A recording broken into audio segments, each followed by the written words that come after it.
Hi, I'm Paul Marcel. Well, the Domino XL DF700 has finally arrived. I was fortunate enough to get on a preview list, so I have this here for a couple months ahead of time so I could do reviews, videos, use them, so you'll get a chance to see them both in this review video that I'm doing now, as well as a couple sort of calibration technique videos that I'll be producing as well.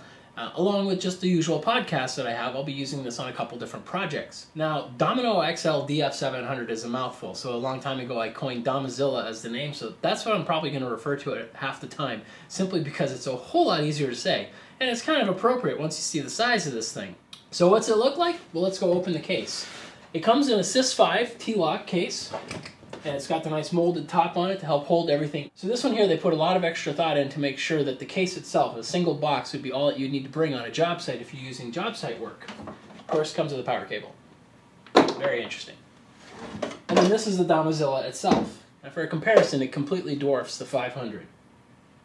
Now remember that the 500 and the 700 both are available. This isn't replacing the 500. The 500 isn't being retired at all. Now, in this review, I'm going to go over all the moving parts and sort of give you a good tour of the whole Domino. Along the way, I'll provide a couple just notable differences between this and the 500. I'm not going to make this a complete comparison between the two, because they are different tools being used for different types of projects. Now, I'll put Domizilla aside for a moment so we can go through the sustainer, and then we can have some fun with the tool itself. Now, the Domino XL is shipped with one bit. It's a 12mm bit. They store it up here, so it's nice that you actually have room for all 4 available bits for the Domizilla. Further in the case, near the back, since the Donzilla gets stored up here in the front, near the back they've included 2 bins for storing some dominoes if you're going and doing some site work. Now these are nice that they're partitioned in variable partitions. You do get an assortment of 12x100 dominoes, so at least you have something to play with on day one. And I'd highly recommend that what you do with those dominoes the first day is calibrate the cursor hairs on your fence in case they're out of calibration. And I have a separate video that's going to show you that. They'll be released tomorrow. So digging deeper in this Sys5, you can see that there's a couple other pockets here. We've got one for the manual. Now, the manual itself, actually, it's a little different. They've adopted a different format for the cover so that you can fold the cover, and then you have some holes here. So once you do that, presumably, you can put it in some Festool binder. But I don't know where that binder comes from. It's probably not available in North America. But fortunately, Festool took a cue from Whitman samplers, and they gave you this little sheet here. It gives you a list of all the different accessories that go with it, but best, it gives you a packing chart so you know where things can go inside the sustainer, because there are some available slots that are not filled when you first get the Domino. So continuing our search of the Sys5, you'll find that there's a base widener of sorts, and I'll show you how this gets used on it. It gets tucked away there in the back. And then, of course, the wrench that we'll be using for removing and inserting the bit. So with that, I'm going to put the sustainer aside and we'll go through the Domino. So as you can see, the Donzilla is considerably larger than the 500 unit. Now, if you found this video through a search or something and you actually are looking for specific information about the DF500, the normal size Domino, I do have 3 videos that go through it in great detail, and that one would actually be better suited to you than this video, since there are some pretty big differences between the 2 models. So Domizilla has very much the same anatomy as the original DF500. You've got a fence that's removable, you've got a body with the motor, and then of course you've got the oscillating bit that's captured inside of the fence. Now the fence unit itself is used for registering where you're going to be placing the mortises. So if we were to treat this as some stock here, of course you can use it on the flat to plow a mortise there, or if you were trying to do something on an angle, you tip down the fence, lock it into position, and now you can register a distance from the top surface. So using these type of registrations, you can achieve flush joints. Now this lever here on the side is the one that I loosened in order to set this fence all the way down for doing a cut basically into, say, the edge of some stock, but you can place it at various bevel angles, and they do have some positive locks for that. So if you're trying to make, say, an 8-sided box or a 6-sided box, you're going to have some positive stops in order to make those type of projects. Now one thing I would caution you on is that if you're using this at an angle, the depth from the fence, from the bottom part right down here to the bit, is not the same as what you set. So you're going to want to verify that. Now the second setting that you use on the fence is setting the height of the fence to the reference surface of the stock. Now that's set with a lever that's here on the side. You loosen this up and it can slide up and down for setting the height. And there is a scale located here on the side of the fence, and there's also sort of a quick setting down here. So when you raise this up, you can slide it over to the number that you want, and that's going to be the distance from this surface here to the center of the bit when you're plowing those mortises. So it makes it a little bit easier that you don't have to try lining up a cursor hair onto a number on that other scale. You can just use these quick sets. Now this is a place where there is a significant difference between the DF500 and the Domizilla. In the DF500, the quick set guides were actually set to the thickness of the stock. So whatever number was shown here, half of that value was the distance from the fence to the center of the bit. Another part of this fence are some registration pins that are located here. They are retractable, which they're retracted right now. If I press this button, they snap out. Now, you're getting 3 per side, but you can actually press them down and you can retract individual ones, so you can pick and choose the ones that you want. And I'll go over in a demonstration a little later in a separate video that's going to show you how to use those pins to be able to tile out a number of mortises together, or simply to be able to start certain types of mortises without having to refer to a pencil line.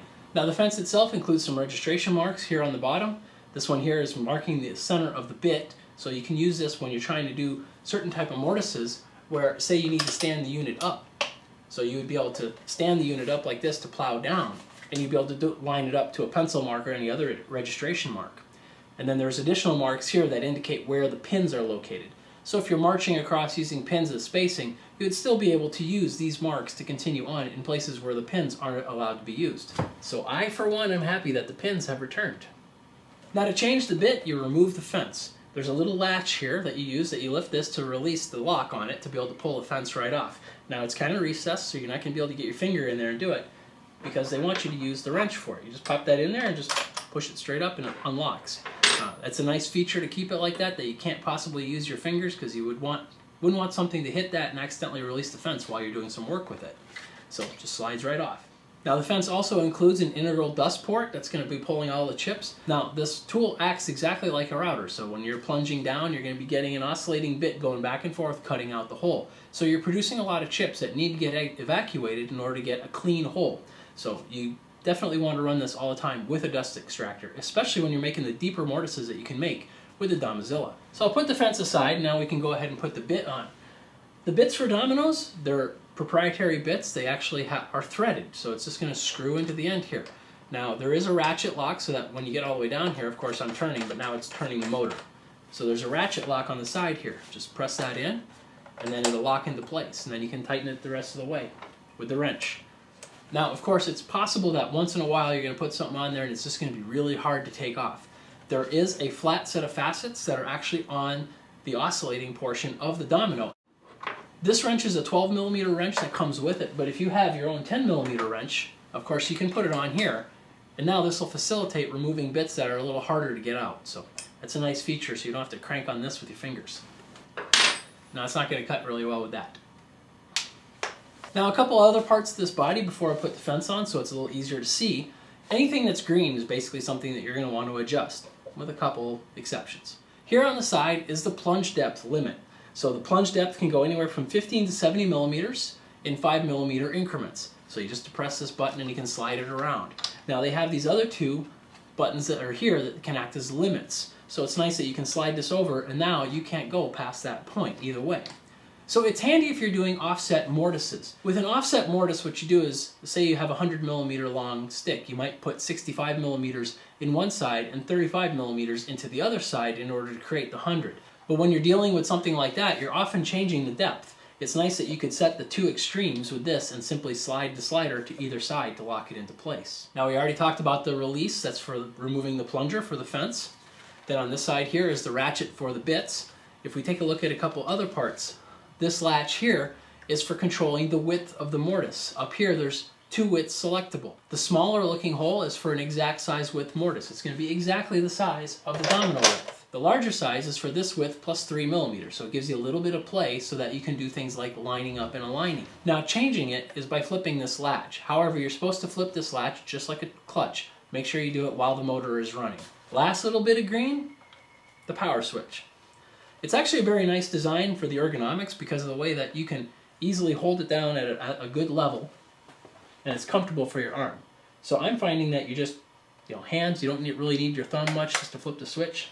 So overall, the ergonomics of this are very, very nice. If they had made a long handle like the 500 on a machine this heavy, it would have been really hard on your wrists, whereas this design is perfect for the lighter machine. Now, as a last part of this fence before I put it back on the machine, is that you've got a cursor window in here. And what it does is shows you where the center line is. When you're making mortises where you're marking it by a pencil line, You're going to be lining that up, and you need that to be accurate to the center of the mortise. Now when I received my Domizilla, the first thing I did with it is I mortised a couple holes to verify the calibration of the cursor.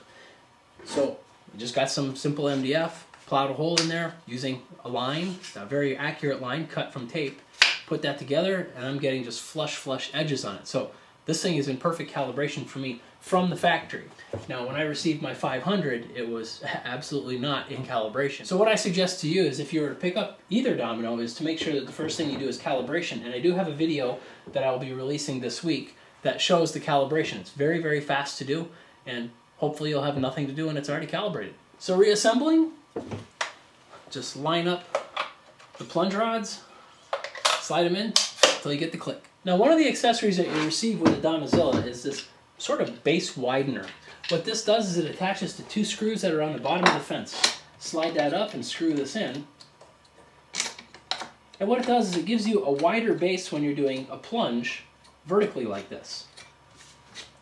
Now you're probably thinking, well, that's a pretty good base right there. But usually you wouldn't be plowing into something like this. Typically you'd be plunging into something smaller like this, trying to put it in the middle, in which case this is really going to help out. Now this accessory is the same accessory that you have with your Domino 500 for widening the base. These holes have the same spacing that they did on the 500. So one of the benefits of that is that if you have any third-party accessories like this that use those holes, all of these accessories will carry over and work with the XL. With that said though, one caveat is that if you're using the self-centering guide, this one here is accurately positioned to the size of the fence with these spacers. So you're going to want to recalibrate for this fence. Whenever you switch between fences on these units, you would have to recalibrate this. Now if you ordered the Domino XL, just the Domino XL, you would get this base widener and the kit that I showed you in the Sys5. If you order the Domizilla kit, you will also get the cross stops. Now these are modified versions of the previous cross stops available for the 500. In fact, these are going to replace those. So just so you know, you may already have these if you've seen a newer version of a Domino 500. What these do is they attach to the sides of the fence to allow you to do additional registration using the pins that are on these stops. All it does is it just slides up in a little dovetailed way here. So you slide that up and then you crank it down. Now you've got this registration pin that can be locked into the side of a hole for doing equal spacing along boards. This is mostly useful, especially with the 500, for doing panel glue-ups. For this one here, if you're doing larger structures, it might be handy if you need to lay out an array of holes. Now just so you know how this one works, the difference is that this portion here is removable and you can flip it. You can flip it for 500 offset or 700 offset. The difference being how high this pin is in order to get it in line with the other pins. So this isn't an accessory that you're going to use a lot, but when you need it, it's really handy to have. So you might want to take that into consideration when you're taking a look at the XL versus the XL kit. Now it turns out that the price difference between the XL and the XL kit is basically the price of buying these retail. So you might be able to hold off on those until you decide whether or not you're going to need them. Now a couple other accessories. These are accessories from Festool that actually work on the 500 as well. This one here is a trim stop, and this one here is a handrail guide. Now the trim stop is usable when you want to try, say, mortising a number of times in the ends of stiles. If you're doing face frames, if you're doing it for a whole kitchen, you're going to have a bunch of these to do, and you don't want to be lining up to a pencil line. So what you do is you snug this over the fence. You're just going to tip the fence down, because you need to get away from these latches here, and you just slide it over the top. It simply hugs the fence. And then there's some simple locks here that lock the fence into position. So now what you would be able to do is you'd be able to size the stock, place it in here, make these adjustments to squeeze it, and then you can repeatedly go through. Now this does not center. What it'll do is it'll set it to wherever you want. So you're going to want to center the first one, or at least pick the position that you want for the first one, and then you can go and run through 50 or 60 in a row. This is a real time saver if you're doing something like face frames for a kitchen. Now the handrail accessory works the same way as the trim stops, except this one here has a little bit of a cusp here so that when you're trying to work on, say, some handrails, it gives you some decent registration on these rounded surfaces for being able to place mortises for doing joining, whether it's for a scarf joint or maybe some of the mitered ends. Now if you remember, our Sys5 had some extra ports and storage areas in there. If we take a look now, of course we have the base widener. It goes right back where it came from on this one. If I can flip it around. But in the back here, we have two additional slots. These are perfect for placing these additional optional guides if you have them for storage. Now normally you'd put the domino boxes above that. Now the trim stops, they'll also fit down here. They just fall into a little hole. They look like they're sticking up too high, but it turns out the Domizilla easily clears that. Of course you can put your manual there. Now I have the two Domino tenon assortments. They are actually divided up because there are 4 different size bits. There's an assortment for the smallest 2 sizes and an assortment for the largest 2 sizes. The kits use these same boxes that you saw on the inside of the Domizilla for sorting out the dominoes, which is really nice since they're nice and partitioned. Makes it a little easier too, that if you wanted to take a few of them to a different job site, you could swap them around between the 2 different boxes. Now this assortment here is for the 8mm and 10mm bits. So since your Domizilla came with a 12mm bit, you're going to get both of those bits in this tenon assortment. In the case of the 12 and 14, since you already have a 12, you'll only be receiving a 14mm bit.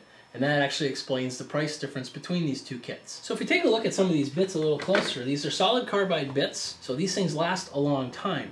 Now these ones here are even more stout than the ones that were on the 500, and they also still have a screw. Now the threading on this is different than the 500, so you can't use those bits interchangeably. I know you were thinking that. So the sizes of tenons that you can get and use with the DF700 is pretty vast actually. You've got the smallest one here is an 8mm by 50 domino, which is a size that the DF500 can mortise, but all the way up to a 14mm by 140mm domino bit over here, which actually a friend of mine didn't realize was a domino when he came over here. He thought it was a stick of wood. So you can see with the various thicknesses and the lengths of these tenons that you could actually do a lot of types of joinery now. Of course, a smaller table would easily be serviced by some of these 8mm or 10mm smaller tenons here, especially if you're doing something like a small shaker-ish table with a small leg to apron joint. That would be well serviced with that. Now if you're doing something larger, say you're doing some outdoor projects or just, you know, massive furniture, something like an armoire, then these other ones here would probably be much better suited to that project. Now I think one of the key joints that benefits from these larger dominoes is going to be a leg to apron joint. There's a lot of stress that's involved on there, especially depending on how you build the rest of it. But you know, legs get kicked, they get moved. Having a really good joint there is going to help with these longer tenons. Now one thing you're going to notice is that even though these ones here get large, they didn't get wider, and that can be a surprise to people. The way dominoes are sized, the width is always 13.5mm plus the width of the bit. So that would be 13.5 plus 8, 10, 12, or 14mm. So that's why they're still pretty narrow. That has to do with the oscillating action of the machine. It always oscillates the same amount. Now if you need wider dominoes than these stock dominoes, there are ways that you can use a domino for making repeatable size holes that are larger for use with some homemade domino stock. Now I did produce a video that shows how to do that using the 500, however all the methods are applicable to the 700. And this was a board that I created for that back then, and it shows how you can make very wide mortises even with the smaller machine. So if you've got some stock that you can use for this, I mean these are great for some leg to apron joints with the 500, then you can easily apply that to the larger domino settings that you have available with the Domizilla. Now there is other domino stock available for the Domizilla. It actually comes in stick form. So what you would get is you can either get an 8mm, 10, 12, or 14mm domino stock, but it's in a large stick so that you can cut your own lengths. Now that's very handy with something like the Domizilla, where you can set plunge depths from 15mm up to 70. So you could, you know, create something that's kind of an oddball size, but something that works for you for a particular project. Now of course these other dominoes you can completely cut those yourself as well, and I do quite often in my podcasts, but it's nice that you can get sort of a stock. If that's something that you do a lot of, you might be better served by grabbing the longer sticks and simply cutting them as you go. I have a separate demo video that I'll be producing with showing you the different plunge cuts and a number of different types of joints and how to do them properly using the Domizilla or with the 500. They're both the same techniques. And also I'll take you on a small tour of a couple different projects that I've made that used custom-sized dominoes with the 500. Now some of those I could have used stock dominoes with the 700 and been a lot easier, but also some of those use larger sizes, and it'd be interesting to show you how those work because that could take advantage of the cut your own tenon stock that's available now for the 700. And remember that 2 of the sizes for the 700 are also available for the 5. So you can get the 8mm or 10mm domino stock, cut your own length stock, and use it with your 500. Now, and speaking of the cut your own tenon stock, if you're doing outdoor projects, these are beech tenons. They're going to work out all right in outdoor projects as long as you make sure that they're going to be sealed well from the elements. However, some projects might prefer to use SIPO tenons. Now this is a SIPO tenon, it happens to be the same size as this 850 down here. These are SIPO tenons that you would typically use for outdoor projects that maybe don't have a lot of finish on them because this is going to be more rot resistant. Now for the XL 700, there aren't going to be a Tenon assortment like this in SIPO. Instead, it's only available in the cut your own Tenon stock. Well, there you go. That's a bit of a whirlwind tour of the Domino XL DF700 and its Tenon assortments.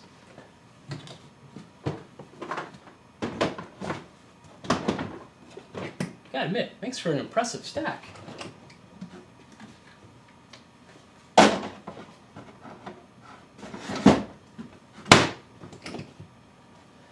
There you go. It's portable if you've gone to the gym.